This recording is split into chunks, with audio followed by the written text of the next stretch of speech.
Irmão, como é bom estar na casa de Deus, não é isso? Oh, glória! Deus é bom, né? E hoje é um dia especial.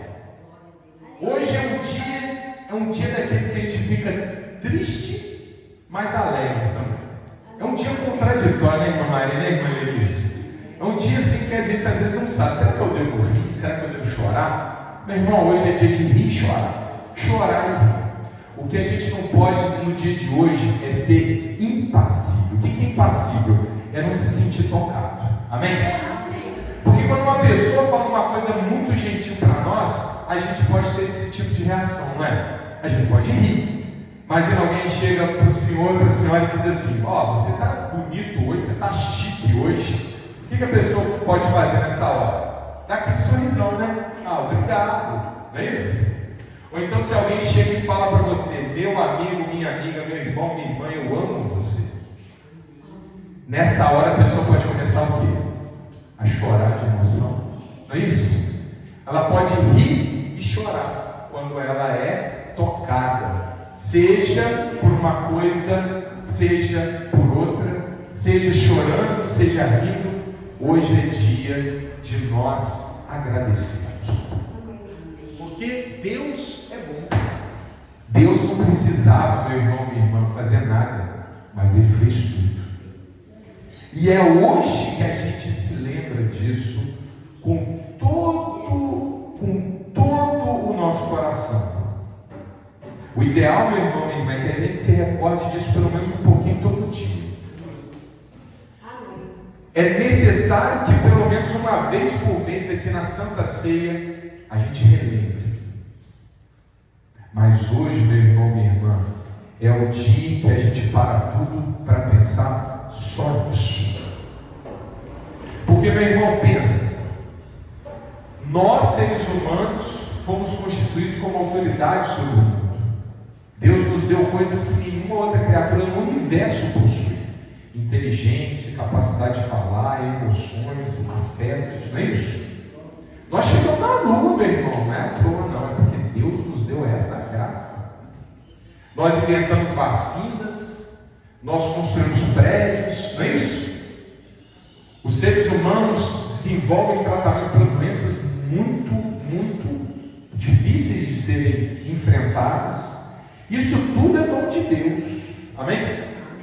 Os seres humanos também compõem poesias, fazem músicas bonitas, louvores, como alguns aqui que a gente ouviu hoje, vamos ouvir outros. E dá ainda aquela voz bonita para a irmã cantar, para o irmão cantar, o talento musical para lá, né? Dedilhar o piano, não é isso?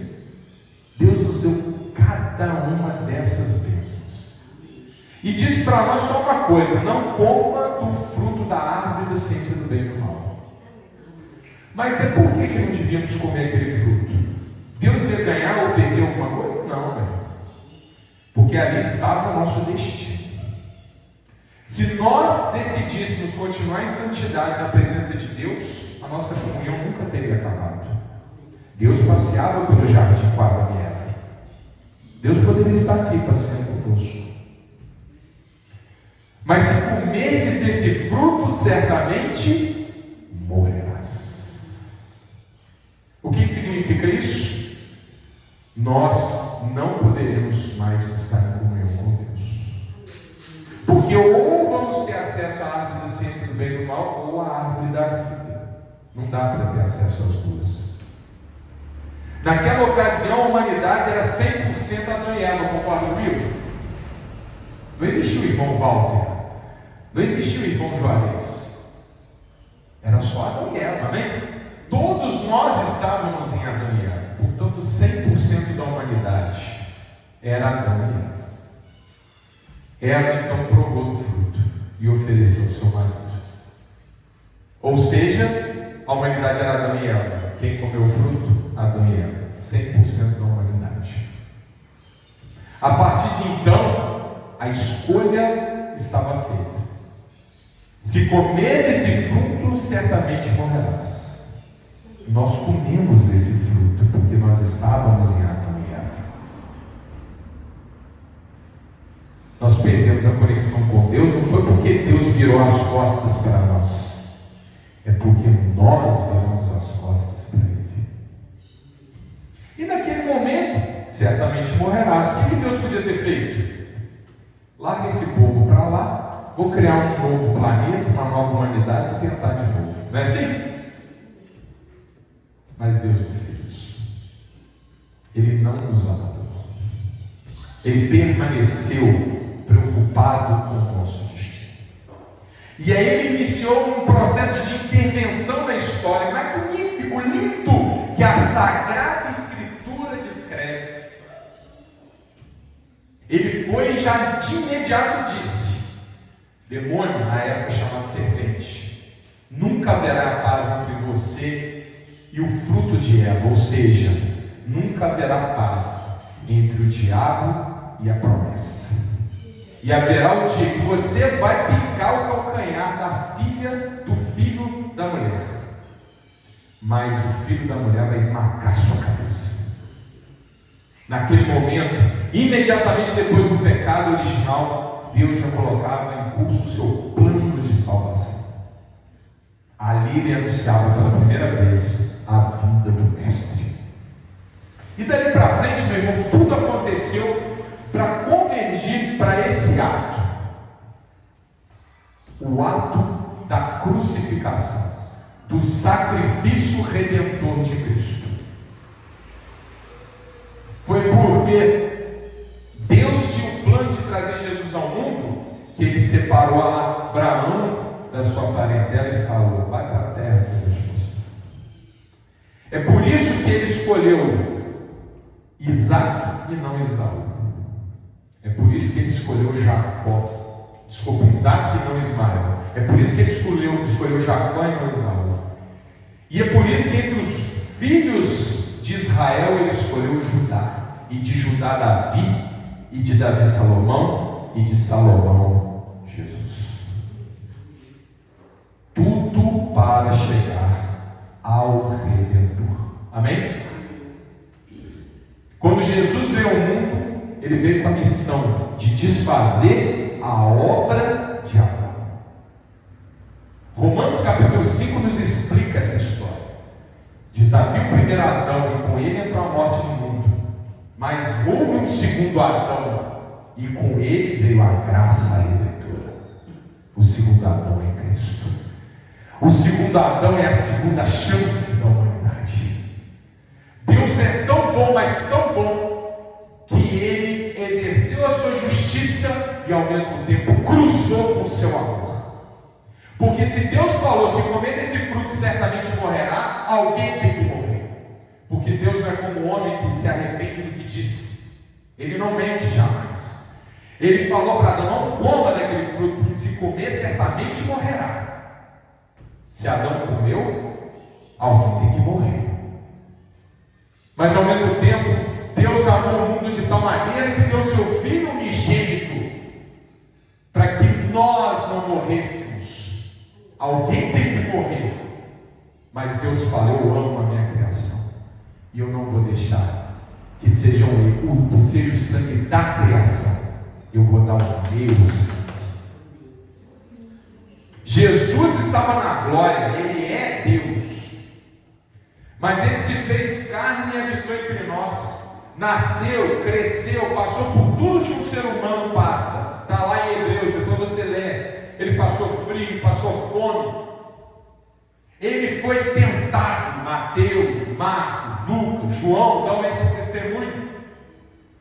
O diabo tentou tirar a santidade de Jesus, mas Jesus resistiu. E naquele momento que ele estava lá no deserto, ele não era Deus, ali ele era homem. Pastor, mas eu não entendo, ele é Deus, e ele é homem, ele é homem. Ele é 100% Deus e 100% homem. Oh, pastor, mas eu não entendo. Por isso que a gente anda por fé. Tem coisas que nós nunca vamos entender, né? Mas nós vamos acreditar.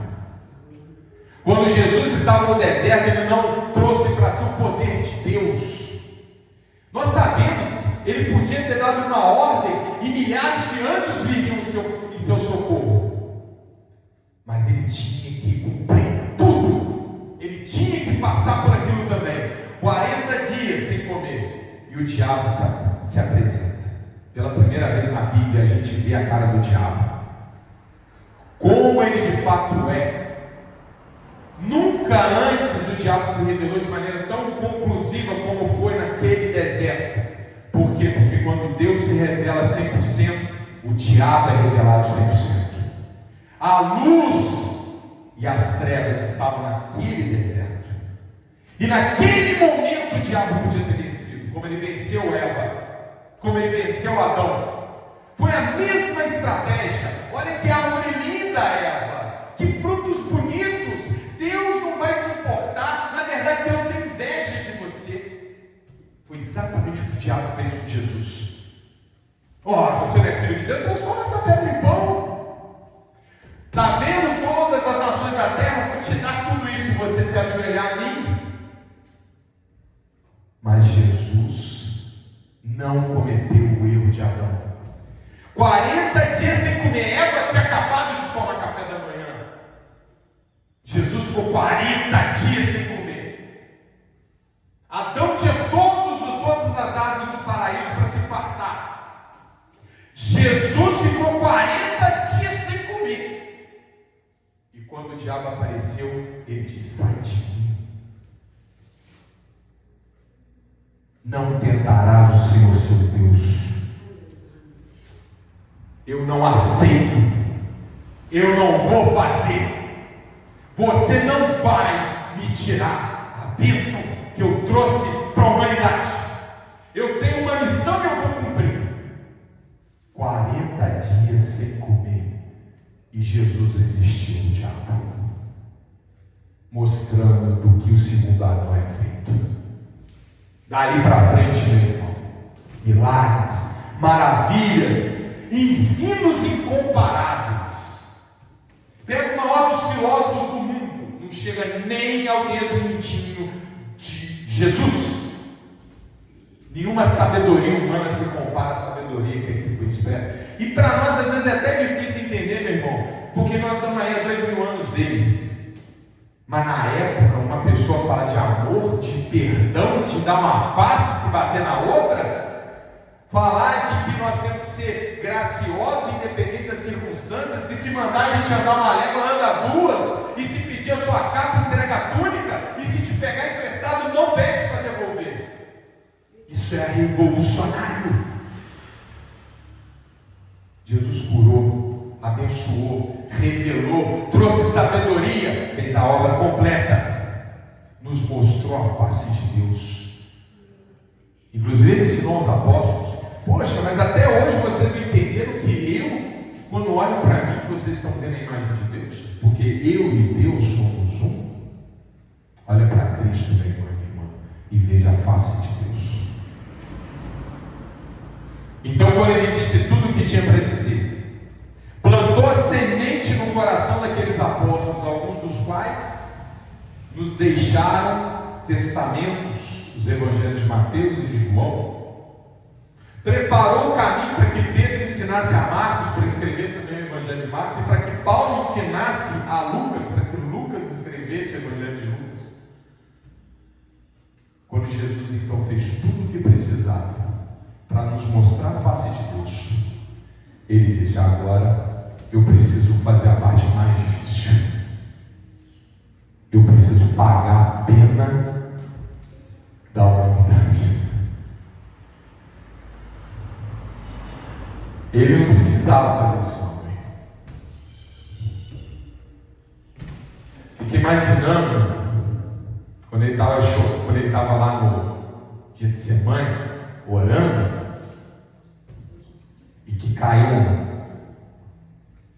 gotas de sangue do suor de Jesus. Tamanho o desespero daquele homem, porque ali de novo ele não era Deus, aí ele era homem. Ele podia dar ordem de novo, e legiões de anjos viriam ao seu socorro, mas ele tinha que ir até o fim.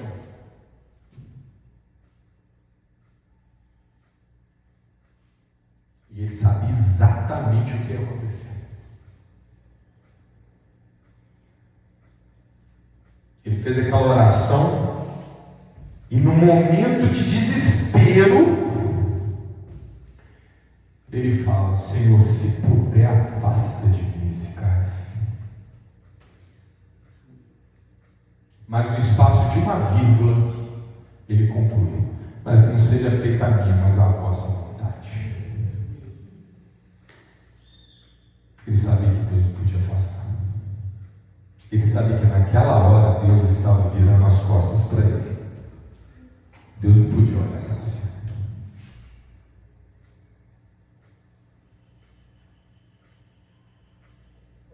Por isso, quando ele estava na cruz, ele disse: ó Pai, por que me abandonaste? Ele foi abandonado, meu irmão, meu irmão. Ele que não pegou. Ele que não merecia.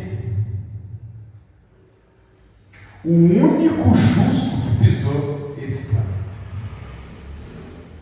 Nós falamos de Noé, nós falamos de Adão, nós falamos de Abraão, Isaac, Jacó, Davi. Todos eles erraram. O único que nunca errou foi Jesus.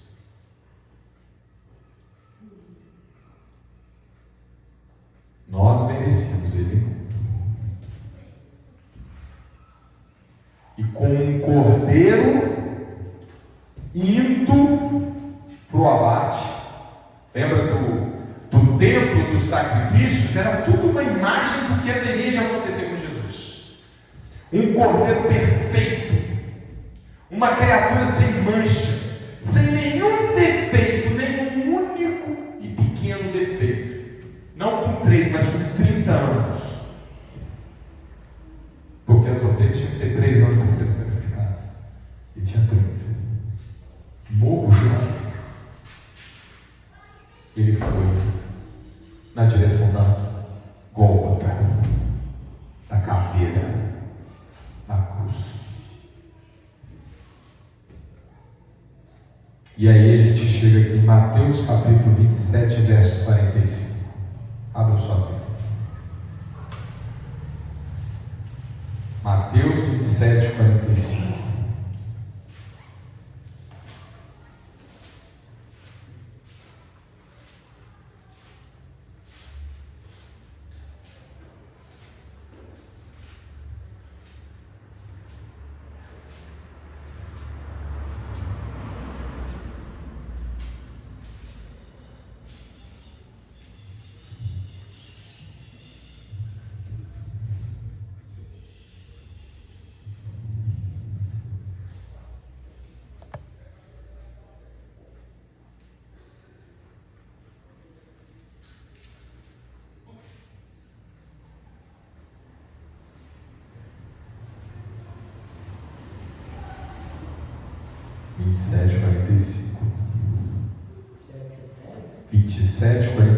Mateus 27, 45. E desde a hora sexta houve trevas sobre toda a terra até a hora nona. Hora nona, trazendo para a nossa divisão de horário, significa 3 horas da tarde, 15 horas. Jesus Cristo ficou crucificado durante esse período. E durante esse período o tempo fechou, o céu nublou, escureceu de tal maneira que parecia que era noite. Sabe por quê, meu irmão, minha irmã? Porque Deus virou o rosto. Nem podia olhar aqui. Deus é a luz, o diabo são as trevas. O diabo vai ter que pegar o sangue. Ele tem que ser pago, recompensado. Quem vai entregar o sangue? Jesus. Quando você olhar para aquela cruz, meu irmão, sabe por que a cruz está vazia? Primeiro, porque Jesus não está nela, ele já está sentado no trono de glória. Segundo, é para você ver que você foi pregado naquela cruz. Pastor, mas não, minhas mãos estão aqui, não tem nenhum prego. Exatamente.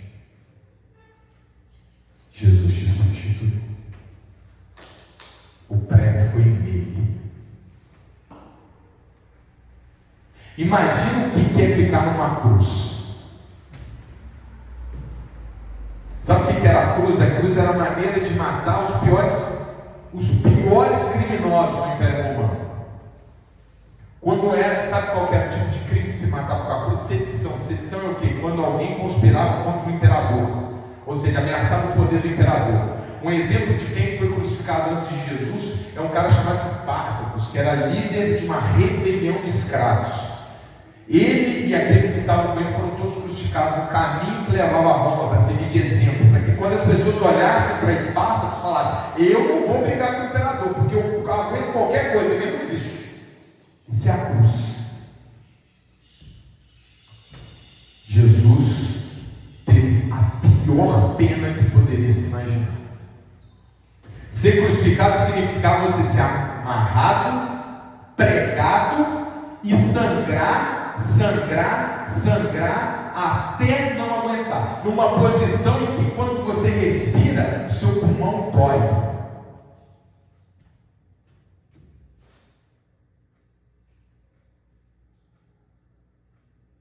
Humilhação pública, porque era pregado num lugar bem no alto para todo mundo enxergar. E meu irmão, minha irmã, nu. As vestes de Jesus foram leiloadas entre os seus algozes. E na hora que ele estava com sede, falando: dá água, debaixo do sol, crucificado, depois de ter carregado aquela cruz, depois de ter sido açoitado com aqueles espinhos na cabeça, ele sentiu sede. O que deram para ele? Vinagre. Uma esponja com vinagre. Meu irmão, você não entendeu o que aconteceu nessa hora. Tenta tomar um pouquinho de vinagre. Mas não é só isso não. A esponja com vinagre, meu irmão, minha irmã, era um método de higienização da mão do sujeito que ia ao banheiro. Quando você vai no banheiro, quando você acaba de fazer a sua necessidade, você não vai até a pia e lava a sua mão? Estamos aqui na Judéia. A Judéia não tem água e abundância, não. Então, quando a pessoa ia no banheiro, ela precisava higienizar a mão, o que ela usava? Vinagre. A esponja de vinagre era a forma de higienizar a mão de quem ia no banheiro. Essa esponja botaram na boca de Jesus, para que a humilhação fosse ainda maior.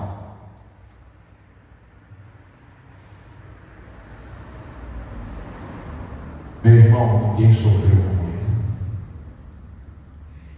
Ele colocou sobre si todos os pecados do mundo. Foi feito maldito em nosso favor. Isso aconteceu das hora sexta à hora nona. Todo esse período de agonia. O céu fechado, e as pessoas passando e humilhando, debochando dele. Mas ele não salvou tantos, por que não se salva? Lá ele está chamando Elias. Você não é milagreiro, por que você não salva daí?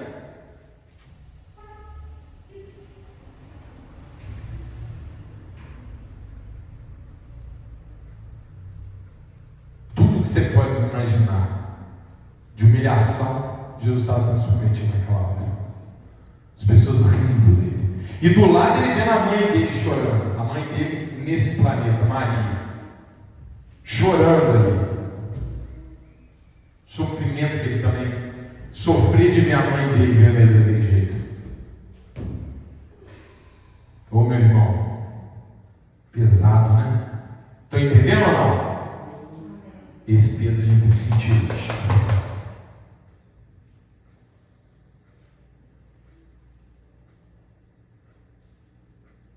Para chorar e para rir.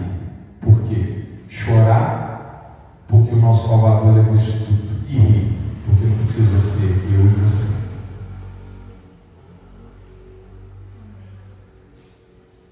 Por isso hoje é um dia de chorar e de rir. Você está em Mateus Vamos para Lucas, capítulo 23, verso 33.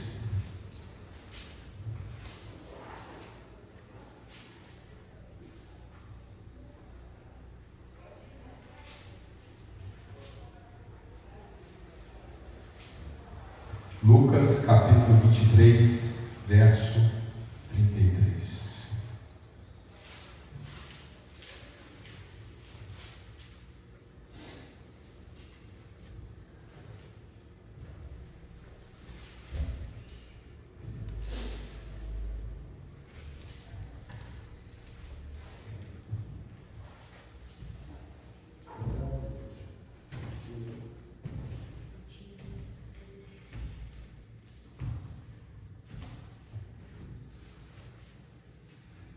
E quando chegaram ao lugar chamado A Caveira,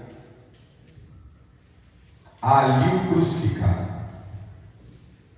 e aos malfeitores, um à direita e outro à esquerda. Verso 34. E dizia Jesus: olha isso, meu irmão, Pai, perdoa-lhes, porque não sabem o que fazem. Meu irmão, minha irmã, olha para mim.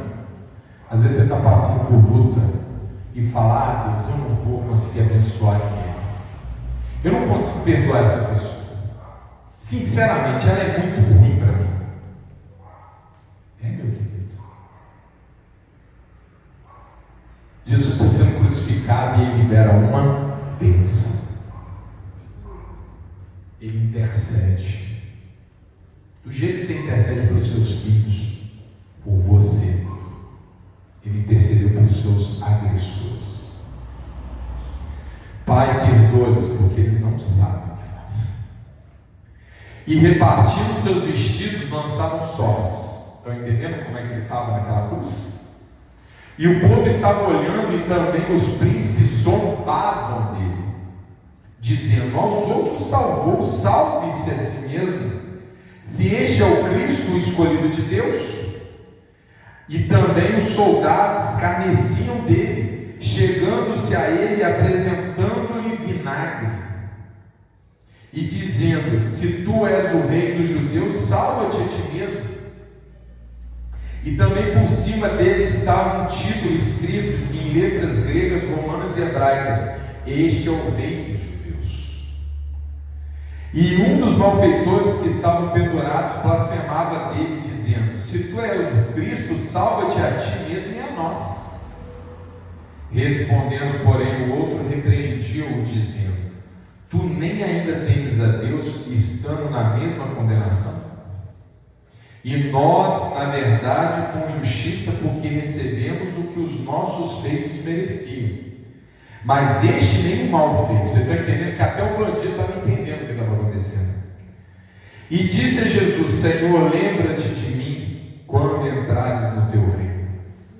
Meu irmão, minha irmã, não importa o que você fez até agora, limpa o teu coração e se dirige a Jesus.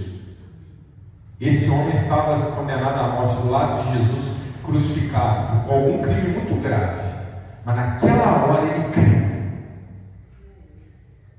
Ele entendeu o que estava acontecendo e pediu, rogou a Jesus. E olha a resposta de Jesus. E disse-lhe Jesus: em verdade te digo que hoje estarás comigo no paraíso. Um ato de crença e a salvação. E era já quase a hora sexta, e houve trevas em toda a terra até a hora nona. Lucas está dizendo que Jesus foi crucificado antes da hora sexta. Era quase a hora sexta, ele ficou mais do que 3 horas crucificado. Escurecendo-se o sol, rasgou-se ao meio o véu do templo. Lembra que quando Moisés viu de Deus, o seu rosto se transformou e ele passava a andar com o véu, e o véu era colocado entre o público e o lugar santíssimo, para que as pessoas não pudessem ver o lugar da arca. E aquele lugar santíssimo era onde o sumo sacerdote ia para fazer expiação dos pecados. Naquele momento havia um muro de separação entre a criatura e o Criador. E nessa hora, enquanto Jesus era crucificado, aquele véu se rasga, miraculosamente, ele se rasga, espontaneamente. Jesus estava derrubando o muro da separação, que foi erguido no pecado de Adão. Amém? E clamando Jesus com grande voz, disse: Pai, nas tuas mãos entrego o meu espírito. E havendo dito isso, expirou. Meu irmão, minha irmã,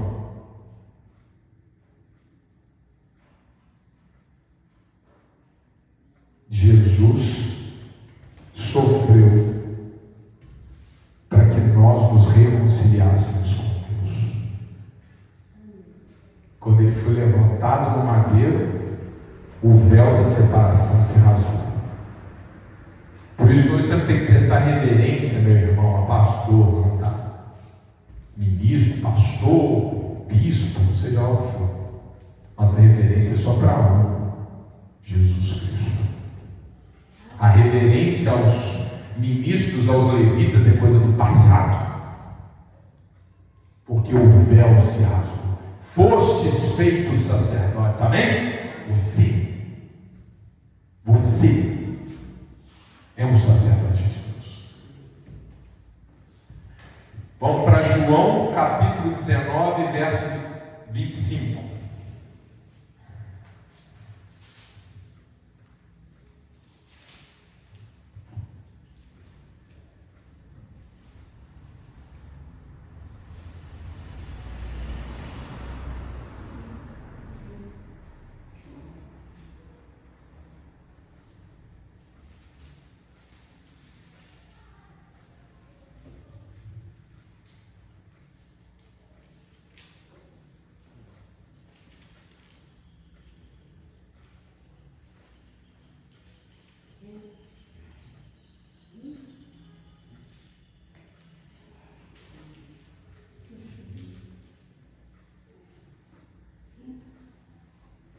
Amém?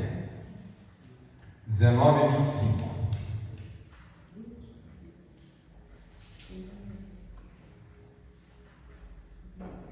E junto à cruz de Jesus estava sua mãe e a irmã de sua mãe, Maria de Clopas e Maria Madalena.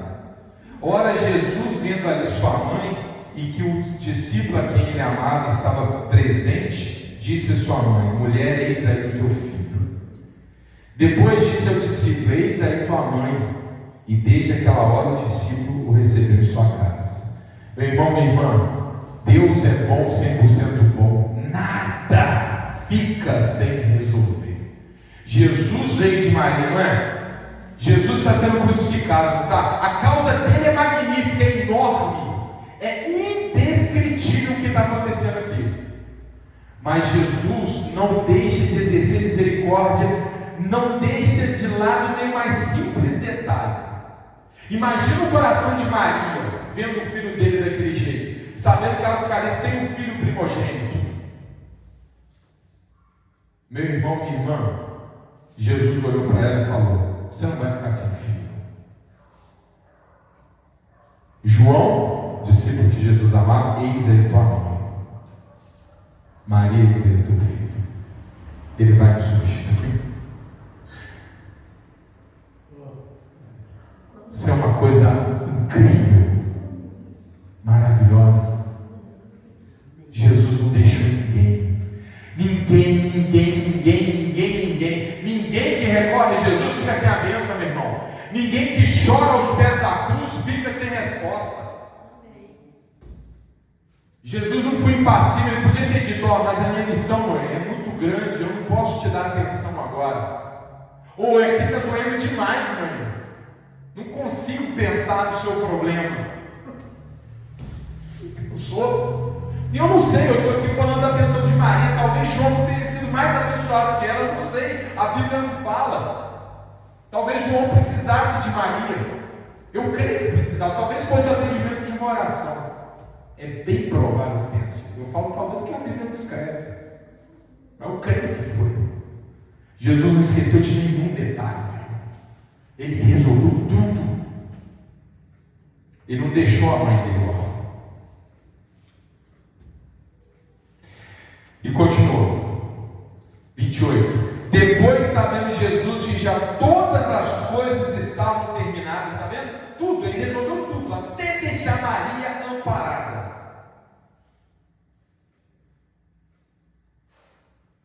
Para que a Escritura se cumprisse disse: tenho sede. Estava, pois, ali um vaso cheio de vinagre. Agora você sabe o que era esse vaso com vinagre, né? Para que ele servia.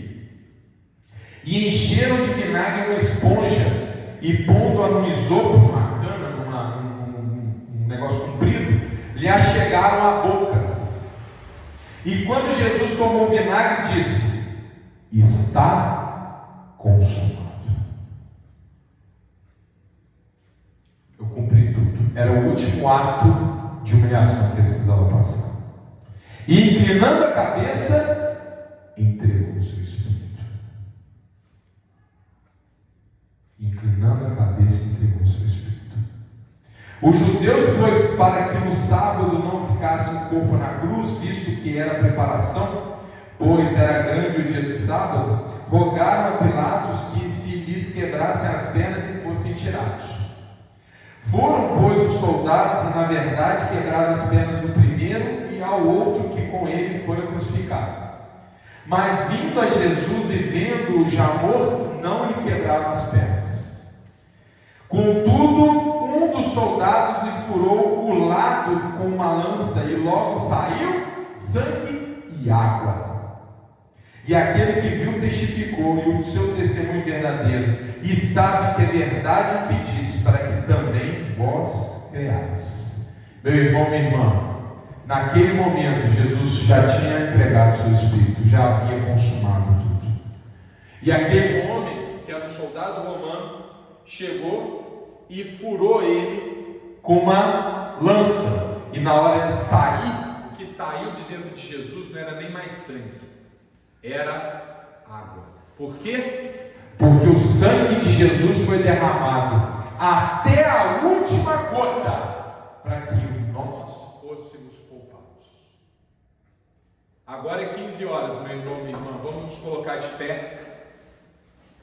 E nesse momento, exatamente nesse momento, há cerca de 2000 anos atrás, Jesus estava entregando seu Espírito a Deus. Naquele momento ele estava consumando o ato redentor de Deus. Naquele momento nós estávamos sendo libertos do pecado. Então agora nós vamos fazer uma oração em agradecimento pela bênção que Deus ministrou na nossa vida naquele momento, no corpo e no sangue de Jesus Cristo. Meu irmão, minha irmã, vamos nos dar as mãos. Vamos chegar aqui perto da irmã Maria, que está sentada.